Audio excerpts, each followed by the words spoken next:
Welcome back to another episode of the 3T Gens podcast here. We're actually switching it up this week in week 3 of college football and week 2 of the NFL. We're going to give our 5 best instead of taking 5 games that we probably 5 of the better games from the slate like we have been. We're going to have a little more leniency to it here and give each other's 5 best plays in both college football and the NFL. So starting off at our number 5 best college plays, let's start off with Grayson. What do you got there? It's fifth because it's the squarest bet, in my opinion, on the board. But last week we saw approximately 8 billion people, including Jeff Sims, bet Colorado, and it hit easily. So I'm hoping that trend continues, at least with this massive public money on an Oliver bet. Iowa is favored by 28.5 over a football team. The football team doesn't really matter, but it's Western Michigan. And I have absolutely no choice but to take Western Michigan plus 28.5. I don't understand how this Iowa team is going to score 30, honestly. And if they do, they would have to pitch a shutout, which they very well might. But this is one of the more pathetic offensive programs in the country. There's a clause in the offensive coordinator's contract. If he does not score 25 points a game, he'll be fired. He's the coach's son, so I have my doubts. But I mean, that's the entire reason he's still there now. They are not on track to eclipse that number, and this is one of the better chances they're going to have is when they get into Big Ten play, they will not be scoring 30 points against anyone. So even with that being said, potentially job on the line in week 3, given what is laid out in front of this Iowa team, give me Western Michigan plus 28.5 because I just do not see a world where Iowa puts 30 on somebody at all. I like that. I love the thought process behind it. I was thinking as soon as you said it, I don't even know if they get to 28. Like, right. I mean, you might even need a hook, honestly. I hope not. And I mean, even if they score 30, like Western Michigan could be able to score once, right? Like at 31-7, you're still home. By a field goal easily. Yeah. What do you think, Jack? What's your number 5 play here? Number 5 play. I'm not touching that game, but I guess I'm going to be a homer here. I'm going to touch the Texas-Wyoming game, and I'm going to bet the over at 49.5. I feel like that hits easy. Wyoming is averaging about 33 points a game. Granted, the competition, they beat Tech. They put 35 on Texas Tech. Granted, Texas has a 10 times better defense than Texas Tech. Texas were averaging 35 a game, playing Bama and Rice looks good now all of a sudden. So that means if Texas scores 35, we need 15 out of Wyoming. I feel like that can happen. I feel like that's an easy hit at minus 110. I feel like is a steal. I didn't touch the spread. I don't know if Texas will cover the 4.5 touchdown favorite there or the 28.5. I think they are. Yeah, I saw 29.5. That's huge. Yeah, and they were favored heavily against Rice, and they didn't hit. So I'm shying away from taking that again. So that's why I'm taking the over here because I think that's a guaranteed hit unless they stop playing Quinn after the first quarter. Oh, he dropped the G word there, Grayson. He dropped the G word.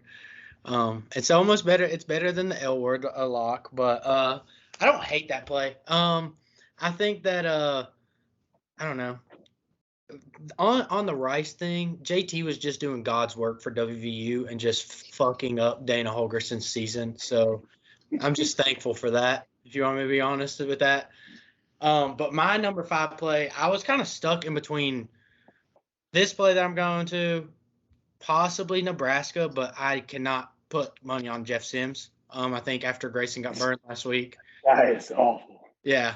I think that's just there. Also, Utah State, I've seen a trend where I think it was armed forces, like Army, Navy, Air Force, they are 30% against a double point spread. So that's probably my 6th play, but I'm not going to play it. I'm going Kansas minus 27.5. This probably isn't going to hit just because I took it over the other two. The main selling factor to me was I love Jalen Daniels. I think that the fact that they didn't close the Illinois game strong, they're going to come in next week focused against a slacker of a team in Nevada. But also on top of it, just splits wise, 15% of the bets is on Kansas against the spread, but 44% of the bets is on 44% of the money is on them. And then also a lot of the money's towards the over, which favors it. So a lot of sharps are throwing some money at it. So I think that just made me kind of like it better than the other two plays, honestly. Y'all have any feelings on that game? Not touching that game. Yeah, I don't hate that. That's a ton of points, but there's a large talent discrepancy to go with the large gap in expected points here. So, I mean, ride Jalen Daniels till the wheels fall off. They started off 6-0 last year, so this part of the schedule is where they really heated up until he got injured, honestly. So I don't hate it this early in the season.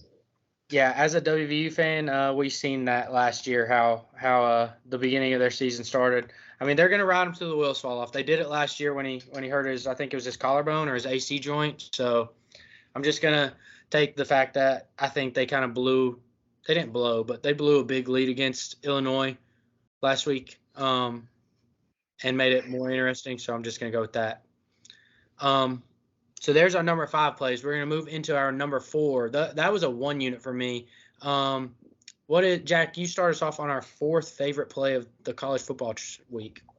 So unlike you guys, I kind of took some challenging games because I didn't really know. I could have taken 5 easy games to get easy money, but I took some more challenging games. But my 4th, I would say almost guarantee would be UNC 7.5 versus Minnesota.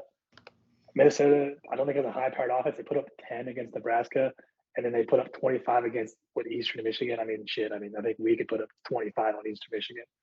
So I feel like they just don't have the offense to keep up with UNC now. We all know UNC does not have a defense. But if UNC can stop them one time and score again, there's your 7.5 easy cover. And it's in Chapel Hill. Drake May is their talks that he's the number 1 quarterback if Caleb Williams stays. Even with is it Tez Walker, right?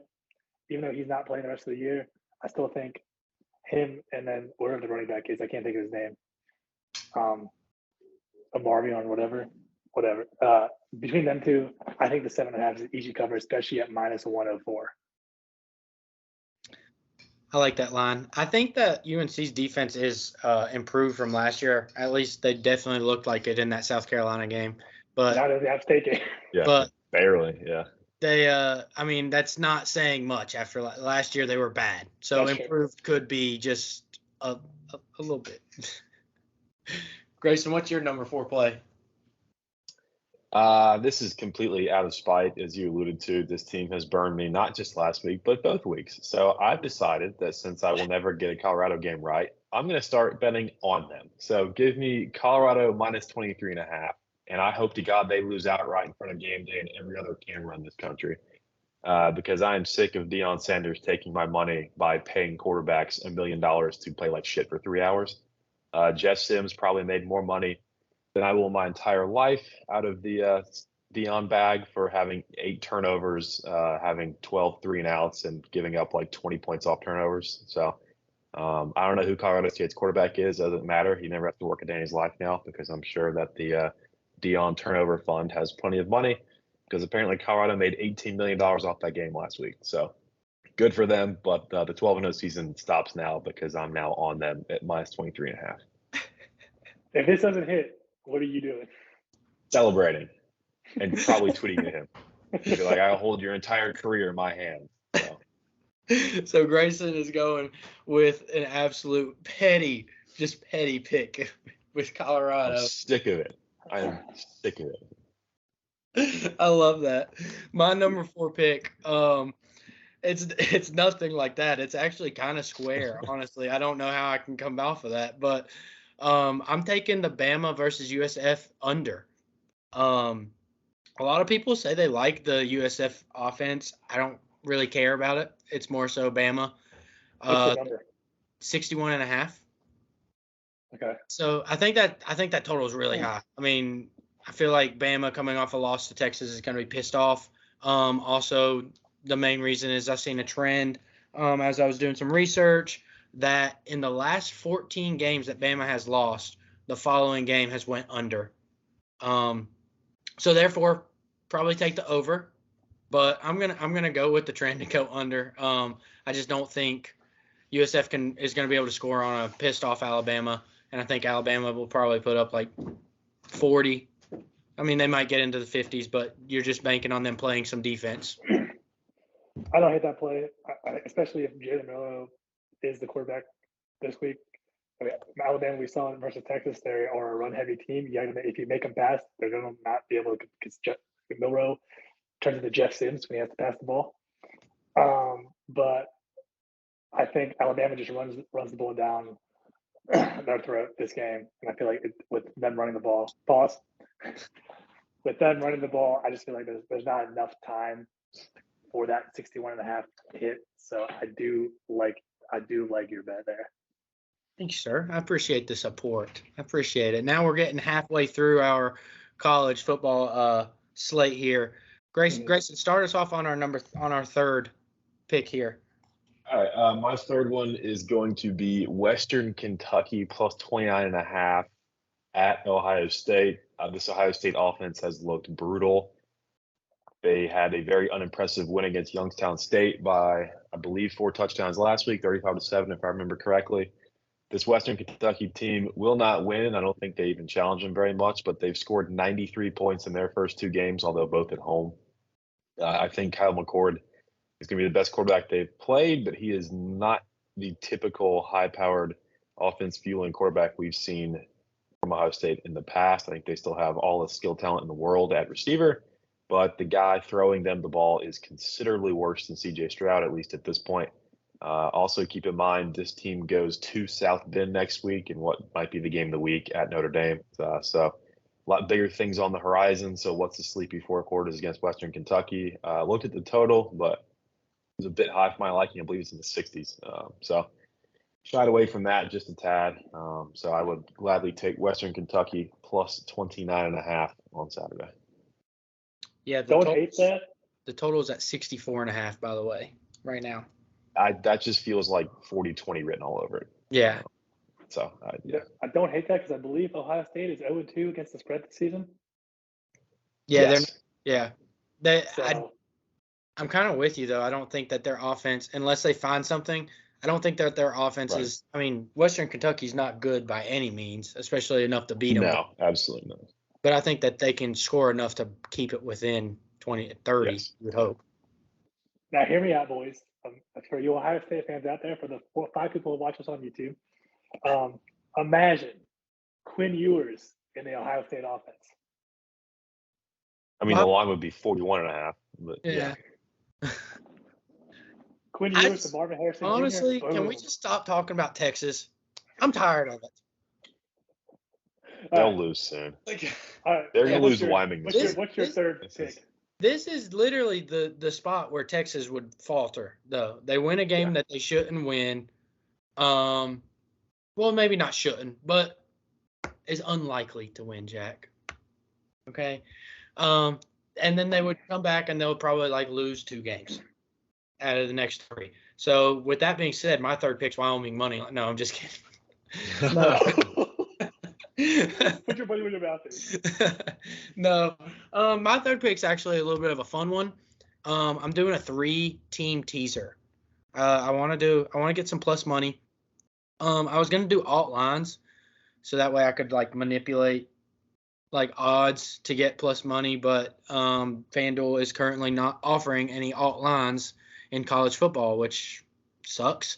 So I'm taking Duke versus, oh my God, who do they play? I'm blanking. Northwestern. Yeah, Northwestern. I think Northwestern's trash. I'm taking App State versus ECU. I don't think ECU is good, especially the way that App State just played UNC. And then I'm taking South Alabama in a 6.5-point teaser, not 6, because I think that gets all of those lines to a push number in case I need it. And that's at plus 160. So that would be Duke minus 12, App State minus 2, and then South Alabama plus 13, I believe, is what the number was. Yeah, because it's 7.5. So I like all those. South Alabama plays Houston. I think Houston's not – I lied. South Alabama plays Oklahoma State. Sorry, I was getting ahead. I think Oklahoma State's ass anyways. I think Gundy is on his last leg. He's, for some reason, actually, I think he knows he's on his last leg because he keeps trying to play his son at quarterback. So we'll just go with that. So that's my third play. Well, unlike you, I did not do any research of any of those three games, so I have no idea if I want to tell you or not. My third game, probably Washington -17 at Michigan State at -110. I feel like Michigan State is maybe decent this year, but with now their whole coaching situation, don't know. And then Washington's offense, I think they have one of the best offenses in the nation with Michael Penix. He's looking like a Heisman hopeful. And like I said, we talked about earlier when we were doing the picks a couple weeks ago, they returned to the three best receivers. I feel like Michigan State doesn't have the defense to stop this offense. This might be the best offense they see all year, even over Ohio State and Michigan. And so I feel like that -17 is an easy line. I didn't check any alt lines for this game, but I feel like it's pretty easy. Yeah, I don't hate that. Michigan State's kind of in a turmoil. Plus, they've lost everybody in the transfer portal. I mean, Mel Tucker thought it was consensual. I mean, my man said that it was just phone sex. Let's move on to number 2.